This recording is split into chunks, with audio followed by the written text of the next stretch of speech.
Hello and welcome back to this downfield idealistic crusade. Just recently we had the latest and greatest Turner Classic Movies Classic Film Festival in Los Angeles, and as always, it's something that I myself would love to attend at some point, but it's very expensive and not really feasible at this point in time, but I get to look at all the fantastic programs and the schedule lineup. But what's always interesting and most rewarding to do with the TCM Festival and any other film festival that caters primarily or exclusively to classic films and catalog titles is to look at the lineup and then try to determine, look for new restorations and print sources and things.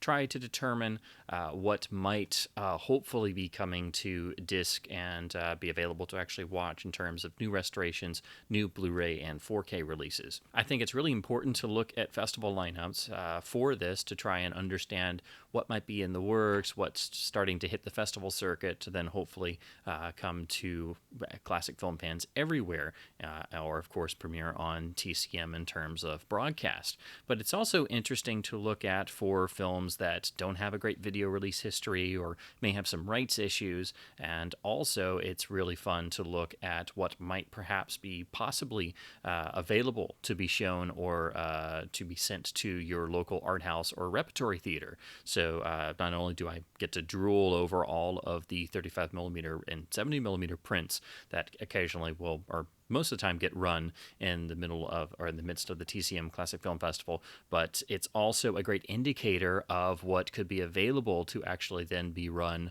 hopefully, at your local rep house or art house theater in terms of what their programmer might decide to do or try to get access to. So I think it's really important to look at the prints being screened as well, because not only do you get an idea of what could possibly be shown at a theater you might get a chance to go and see, but also and have an idea of what's actually out there and could actually be sent from a studio or rented or actually viewed or is, again, actually available on a print. That swings both ways, because it also means that if they're showing a digital source that's either going to be, from the Blu-ray master, or if there is no Blu-ray or HD version, if they're showing some sort of 2K or 4K digital source, it means quite possibly a Blu-ray might be on the horizon from a particular label at some point. But if they're showing a print, it's usually an indicator that there is no digital master, so either a Blu-ray is not possible at this time or not in the foreseeable future, or it's an older, standard def DVD era master, or even earlier master from Laserdisc or VHS days, and there's nothing that could be theatrically shown and really enjoyed at a great quality, so then they go into using an actual print source. So there's a lot of little factors that go into this, and so it's sort of like being your own archaeologist in terms of trying to figure out, okay, what sources exist for these films? Is it possible they might be getting a Blu-ray release at some point, or getting a reissue, or have they been newly restored, or is there a new scan available? And it's just, I find it particularly fun and fascinating and really rewarding to do this. So every year the TCM Festival rolls around, I always go through the schedule with a fine-tooth comb looking for any possible new news, and usually every year they do premiere a couple new restorations or things that haven't been shown either worldwide or in the US yet. So with that being said, I actually made a list this time, and I thought it would be fun to go over them in a video form and just share some of my thoughts and try not to drool over it too much at the thought of all the stuff that I could have gotten to see this year had I had the had the time and finances to go cross country and buy the rather expensive festival ticket. But I broke this up into basic categories, whether it's a new restoration, whether it was a digital screening for things that I thought were really important, the new 4K restorations that were shown in 4K, along with some of the important titles that were shown on 35mm and the lone title that was shown in 70mm. So for each of these, I'll mention a little bit why I think it's important, or why I tried to jot it down. And some of these have already been announced for disc release, and others are forthcoming. So it's not just Warner Brothers, but it's some other studios as well But there have been one or two that, since I've got the idea to do this, have actually been announced and confirmed for disc release. So it is very important, I think, to look at stuff like this if you're a classic film fanatic, just to understand what the sort of scenario is for each particular title. So again, I did have to write all this down because it's a lot to try and keep up with this just in your head. But just going through category-wise, to lead off, there are the 3 titles that have gotten brand new 4K restorations, and 2 of them I know for a fact were premiered here at the TCM Festival. I'm not sure if the third one has been shown anywhere else yet, but of course, 2 of them have been confirmed for disc.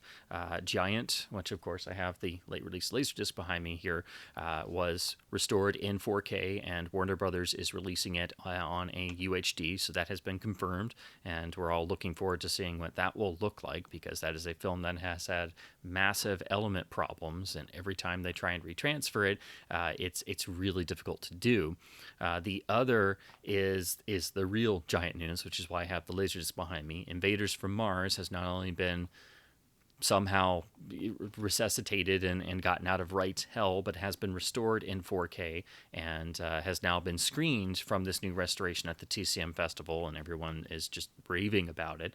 And it is coming on Blu-ray and UHD in Europe from the company Ignite Films, who is behind this. But unfortunately, it is a very pricey release so far, and it is the company's first actual physical disc release. So I'm hoping everything goes well. I'm hoping they're able to find a distributor here in the U.S.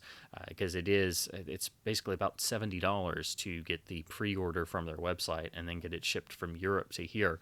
So it is a very costly sum, but it's just one of those that nobody ever thought was ever going to get restored. Nobody ever thought the rights were going to get worked out. It's just, I thought it was an April Fool's Day joke because it was literally announced on April Fool's Day. But so it has now actually been screened at the festival, and people actually did get to go see it. So it's not a dream. We're not going to suddenly wake up and find we're still in a time where Invaders from Mars is being, it's stuck on Laserdisc and DVD in severely compromised versions. So I cannot wait for that to get a physical release. And again, I'm hoping there is a distribution deal worked out. So hopefully a label here picks it up, or one of the British labels picks it up and does a really nice fancy special edition, unless Ignite works out something and is able to release their version worldwide. I'm hoping if something gets worked out, because it is unfortunately a very costly pre-order as of now. But then the third one that's not really being talked about all that much, and I had to glance at it again, because a lot of these you have to actually read the descriptions to then figure out what source it is, and sometimes there's not a lot of fanfare that it's a brand new 4K restoration. But the third film, and again, this is the one I don't know if it's been shown anywhere else in this new restoration, but apparently one of the legendary Bud Bodeker Randolph Scott westerns, The Tall T, has been restored in 4K. So that was shown at the festival. This is the out-of-print, beautiful Indicator box set, where only one of the films was restored at 2K, and the rest were Sony's HD preservation masters, which are great for what they are. But it's fantastic news that one of the classic iconic westerns they made has, and one of the more famous of the series, has gotten a 4K restoration. So I assume that will be coming to disc at some point. I hope Indicator might get to tackle that. Of course, they haven't really moved into the 4K realm yet, but that means those of us who were able to get this beautiful set, there is the even better version of the Tall T now out there. So it'll be really interesting to see what sort of 4K package that could receive. Then to move on to 3 titles credited as restorations, the first being the 1937 A Star Is Born, which went through an intensive restoration process, and that's now been released by the Warner Archives. So if you were at the festival, you would basically be able to see a even higher quality full DCP version of what's on the new beautiful Warner Archive Blu-ray. That's one of those titles that, again, nobody ever thought could look that great. The other titles that were credited as restorations are 1965's The Slender Thread. It doesn't indicate whether it was digital or a print source, so I I'm assuming it's a digital source.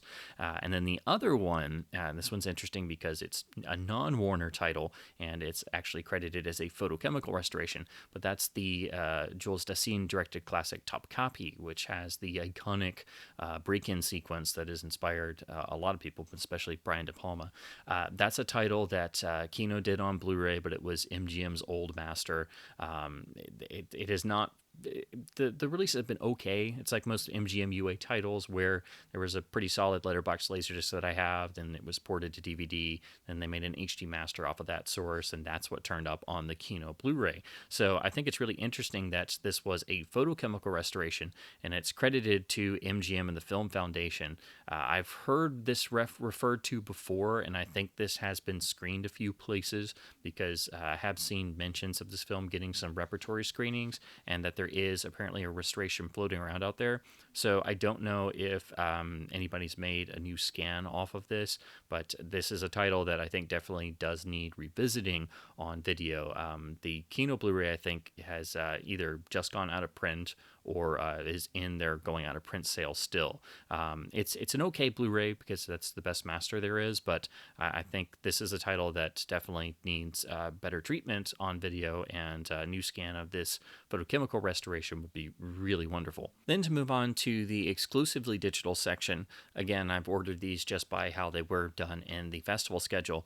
One or two of these, I'm not sure what source they were, but since it didn't credit anything, I just have to assume they were a digital screening. I have to say the most interesting one for me, now that I'm even more of a classic serial buff, is that the legendary sound engineer, editor, sound guru, really, Ben Burtt, actually has done a brand new feature re-edit of one of the best Republic serials of all time, the classic Spy Smasher, which was, of course, directed by the legendary William Whitney. And Burtt has apparently gone in and done a feature-length re-edit of all the chapters into a single feature film runtime, and then done a new sound mix as well. So that sounds just fascinating. And Spy Smasher itself, even though it's one of the best serials ever made, it doesn't really have any great video releases. The actual official Republic home video release that was from their restored master was only put out on a double VHS set, so there's not even a great DVD release. There's a lot of public domain and cheapy different versions,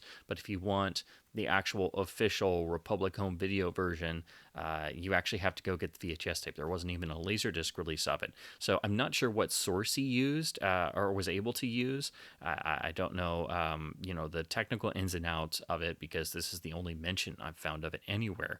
And I just thought it was fascinating that he decided to do this, which is something that other serial fans have toyed with before. There are some fan edits trying to recut serials and also do their own sound mixes. But here you have Ben Burtt doing it himself on to one of the great cliffhanger adventure action serials. So I just thought that was fascinating, and hopefully it was because there was a new scan of the original serial, and that it could possibly get a Blu-ray release, because a lot of the classic serials are getting that treatment. Kino's done a few, and even VCI has done a number of Blu-rays. They've been really going into the universal library of titles. So I hope more classic serials get restored, but that was just a beautiful idea, and I would love to see what he did with Spy Smasher, but again, I don't know the technical ins and outs or what sources were used. Then the rest of the digital titles, the really interesting one is 1984's All of Me was shown because Lily Tomlin was being honored, and that film has been stuck in rights hell for years. There is, unfortunately, there's only an old VHS release, an old Laserdisc release that's not that great, and then it finally got a DVD, which is also in the 1:3 ratio, so with a very crummy transfer, and that is a very expensive out-of-print title, and those are really the only three ways you can see it. It's been held up in rights hell for many years, and I don't think there's a letterbox transfer of it anywhere. It's been a long time since I've seen it, so I'm very curious what their source was. Again, hopefully this is an indication that the film has gotten out of rights hell and has been, actually cleaned up and restored, and there's a new widescreen master that could be released on Blu-ray. But that was just a surprise, and I figured, if that, because it was in rights hell, you would think this would be a title they just got a print of. But apparently there is a digital version in widescreen, and that's what they showed. So again, that's a, fingers crossed that could actually get a Blu-ray release finally. Some of the other digital presentations included 1955's Queen Bee, and then interestingly they did a presentation of I, the Jury, based on the Mickey Spillane novel, but the actual 3D version that was originally released was restored by the 3D Film Archive after a lot of intensive work. They always do impeccable work at really saving these 3D titles from extinction. And that was actually presented in 3D at the festival, and led to myself and others, thinking maybe this could actually get a 3D disc release. And it has now been announced that Classic Flicks is stepping up, and they're going to be the ones to release it in partnership with the 3D Film Archive. So that is really fantastic news, because 3D has really been on the wane since the fad died out, and with the ceasing of producing 3D capable televisions, it's now getting very difficult to actually view these discs unless you have an old plasma or you've got a projector with 3D capability. And also very few labels are going to be willing to do a 3D release of a 3D restored title. And after Universal has actually messed up some, like the Creature from the Black Lagoon films, and never fixed them, it's just wonderful to know that another of these 3D restorations is going to be available on disc and done right. And it's very interesting to see that Classic Flicks is throwing their hat into the 3D archive realm and doing a 3D Blu-ray release. So that's very exciting that we're actually going to be able to see that outside of attending the festival. I wanted to mention, because they screened The Third Man digitally, and The Third Man was restored in 4K a number of years ago, but that restoration has not been released here in the US. Here we still have the out-of-print Criterion from years ago, which itself had some issues, and then Studio Canal did their version, which had some issues, and neither of those versions is really easy to get a hold of. You can get the Studio Canal version at least, but the 4K restoration came out and was released on Blu-ray in the UK and Europe and other territories from some different labels. I have the UK version, but that has some significant problems with its audio track, so unfortunately I can't recommend that version, and so this film was restored in 4K, but you can't really see it anywhere. So I'm very curious to know what version they show, because it's not credited as being a 4K screening. So I can only assume it was a 2K or a standard DCP version. And again, this is a film, some have wondered maybe Criterion will be able to reacquire it and release it in 4K, since there's a 4K master of it.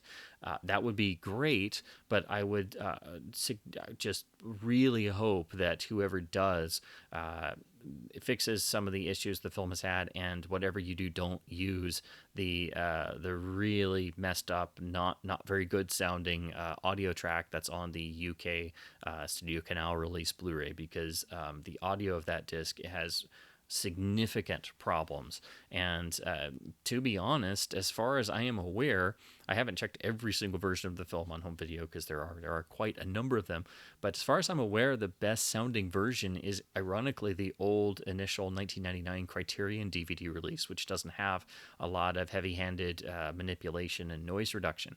So ironically, that is the best sounding version of the film that I'm aware of, and for it being The Third Man, you want it to be as perfect as humanly possible. So I'm still hoping that some news happens, or something gets announced that there will be a release of the 4K master of The Third Man here in the US, at least in some form, whether it's a UHD or not. Of course it deserves. It's one of the great artistic triumphs of mankind, but I don't give enough praise, but it's very interesting to note that The Third Man gets occasionally screened in digital, but again, I am just not sure what version they're using and if it may derive from the 4K restoration that has not been released here in the US. Then they also showed Drunken Master 2 digitally, which I have to assume is the restored master that then Warner Archive was able to license and use on their Blu-ray. So it's not a perfect version of the film, but it's the best anybody's been able to achieve,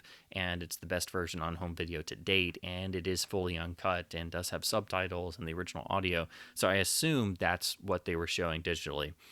They also showed a version of Force of Evil, the classic noir that was from the Film Foundation restoration. And then lastly, there was a special presentation of Seventh Heaven, where the Mont Alto Motion Picture Orchestra did the live score with the silent film. That's another one where they didn't list what the format was, so I can only assume it was perhaps a digital screening. But anytime classic silence can get a live score accompaniment, it's something to celebrate, because it's not something that happens all the time.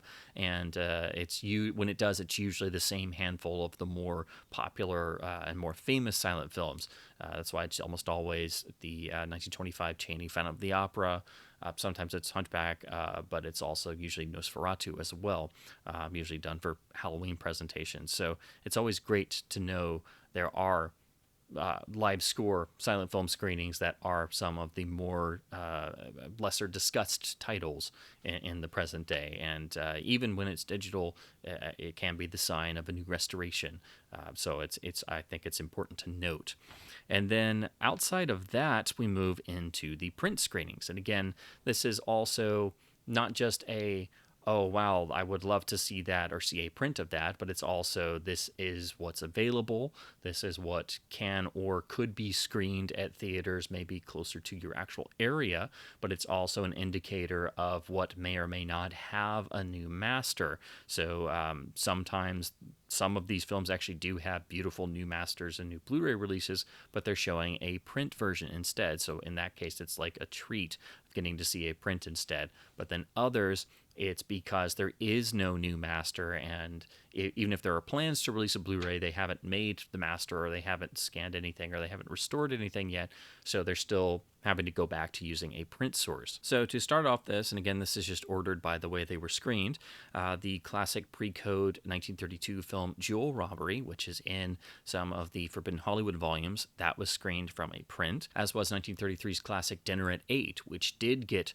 a beautiful new restored master and Warner Archive Blu-ray. So this is one of those where it's a treat to actually get to see a print instead.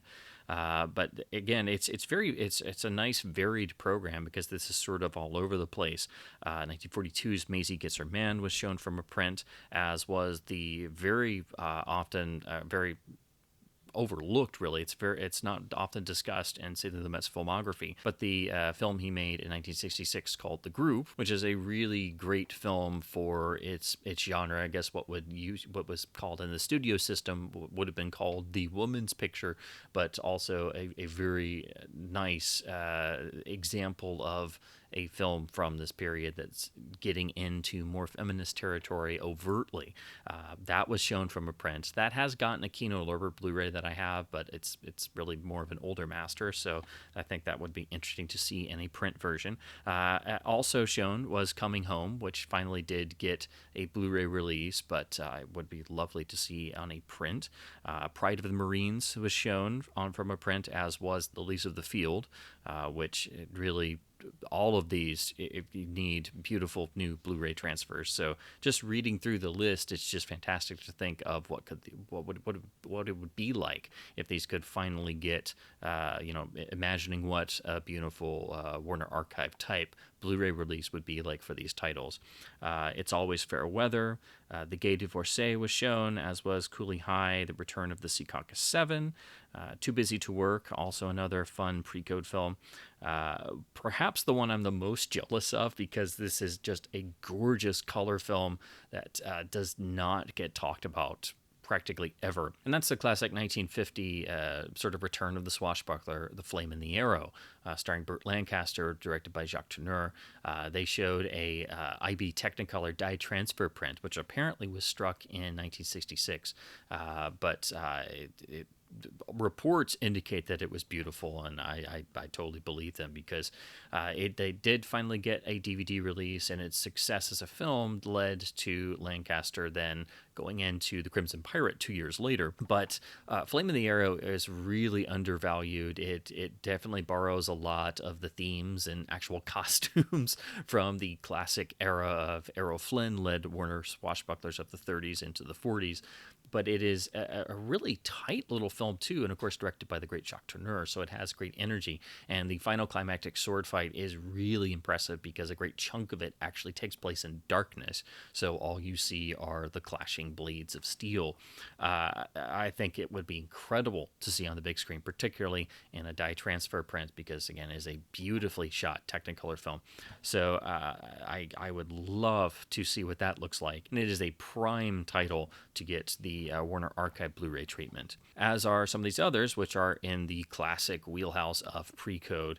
So that's of course including 1932's Three on a Match and Babyface from 1933. That's one of the big titles that all of us pre-code fans keep hoping Warner Archive's going to do, especially since for the DVD release in the Forbidden Hollywood collection, the pre-release darker version was rediscovered and is the better film.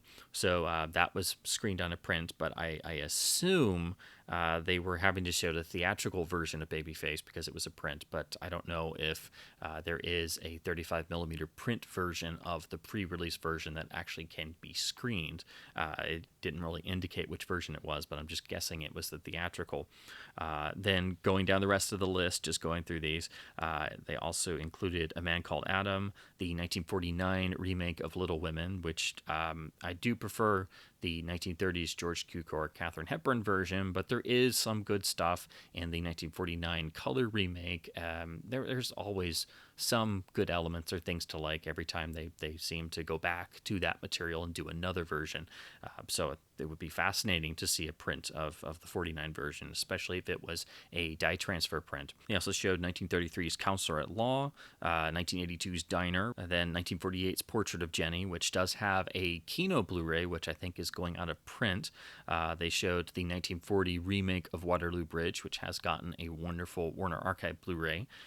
Then also 1942's Fly By Night, and then a really interesting one because they showed a print of the classic masterpiece Key Largo, which got a lovely Warner Archive Blu-ray, but this is credited as a brand new, newly made print from the Academy Film Archive. So I always love getting to see new prints when they're made from restored versions of classic titles, especially if it's a photochemical process through and through. So it's very rare when that happens. We get the opportunity to see a new print, newly made, and it's not just a print from a digital backup. So I think that would be really fascinating to see because I've seen every format release I can think of Key Largo, from VHS to the Warner Archive Blu-ray. I have seen it and a lot of the other Bogart classics at theaters in both film and digital, but I would love to see what the new Academy print looks like.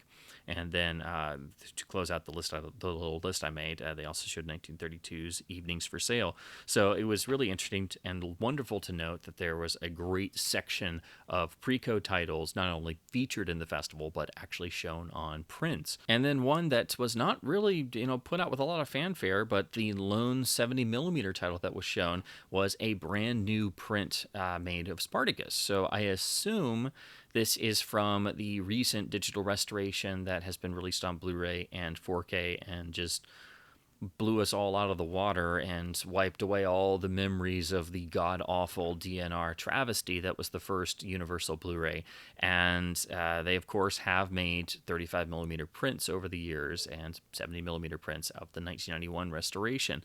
The last time I was able to see a print of Spartacus, I've unfortunately never gotten to see it in 70mm, which would be the 1991 version, because 70mm isn't often struck these days. But the last time I got to see it from a print was actually a screening of a 35mm print from Universal that was apparently made before the 2010 Blu-ray came out. It was actually dated, I think it was about like 2008 or so. So I guess it was done to get a new print made, but it was also sort of like an updating of the 1991 restoration and those prints, if any, had survived for a theatrical exhibition and loan out and running. So and that looked wonderful. It actually looked relatively close to what the second Blu-ray and the 4K looked like. It didn't have all the problems of the awful first Blu-ray, and that is the best technical original film presentation I've seen of Spartacus. I've also seen it shown digitally, and sometimes the 4K is run as a 4K DCP. But it's really interesting to note that Universal actually struck a new 70 millimeter print, and it is credited as brand new. So as far as I can tell, it's the only 70 millimeter title that was run at this year's festival. But I thought it was really interesting to note that Universal actually made a new 70 millimeter print. So that will hopefully turn up for the unfortunately very few 70 millimeter festivals to come in the next few years. So it's at least good to know there's a new 70 millimeter print out there. And again, I can only assume it's the new restoration, but it would be amazing to see, and it'd be really amazing to see it and be able to compare it to the 70 millimeter 1991 restoration print release. But of course, they don't let us film geeks do that sort of stuff, do they? So that's the little list I put together. And again, this doesn't go into the nice seminars and programs that were included in the festival, and the meet and greets and the book signings and the parties and the handful of guest stars that came and did Q&A panels.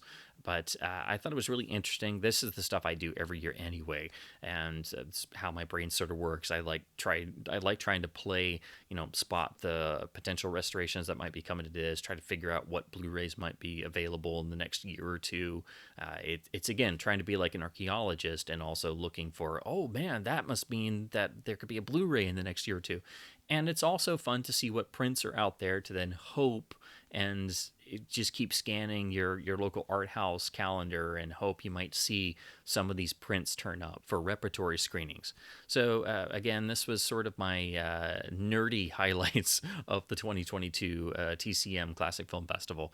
And there's some really great things that were shown this year, and I can't wait to see the new restorations hit disc. And I would be lying if I would said anything other than Invaders from Mars as my most anticipated thing, because none of us ever thought in a million years Invaders from Mars would get restored and get a new disc release, and especially not in 4K with Scott McQueen being involved. And it's just head explode. That's what still the thought makes me think. So until it's actually here and in my hands and I can actually look at it myself, I still find it hard to believe. But that is the major highlight, because it's just a title that people have been trying to save for decades. I even remember growing up, the first time I saw it, I sort of read about the history and how it was a hard film to see. It's still a hard film to see, if you don't have the super out of print DVD, then you had to get the Laserdisc, and that was it. So it's amazing that this is happening. So and of course, Giant is coming as well, and the 4K restoration of the Tall T, and other things that I'm hoping that some of my guesses and things I'm trying to glean out of the lineup might hopefully mean Blu-rays and 4K releases to come. So again, this is just something I like to do. I find it really fun and rewarding, and hopefully you guys do too. If you're able to go to the festival or know anybody who did, definitely leave your impressions or anything you've heard below. And if you yourself do anything like this, or think any of these might feasibly possibly get disc releases at some point, I would love to hear your thoughts. I also do this stuff every time I see things pop up at art house theaters in 4K DCPs, or even just a standard DCP from a new restoration, or whatever prints are sort of floating around. I like trying to read between the lines and sort of figure out the possibilities and what sources might exist. So there are times where there are 4K DCPs and eventually a Blu-ray comes out. I've seen some 4K DCPs and there's still no Blu-ray. I'm thinking off the top of my head, Sony has restored more of the classic Frank Capra titles in 4K, and those have not been released to disc, period. So that would be my number one that I've actually seen, and there is no good version on video of some of those titles, particularly the earlier titles that really predate the famous Capra titles. So this is basically American Madness and before, but those would be amazing to see hit disc finally. So that's an example of 4K restorations that are out there. They just don't have a disc release anywhere, and it's now getting on in years because I saw those back in like, oh gosh, 2012 or 2014 or something. So it'd be really great to finally see this, guys. But anyway, this is the type of detective work you can do as a film fanatic, and it's always fun to try and figure out what might hit disc. So as always, I hope this has been informative and fun, and definitely keep supporting the classics, keep supporting TCM Classic Film Festivals and your local repertory and art house independent theaters.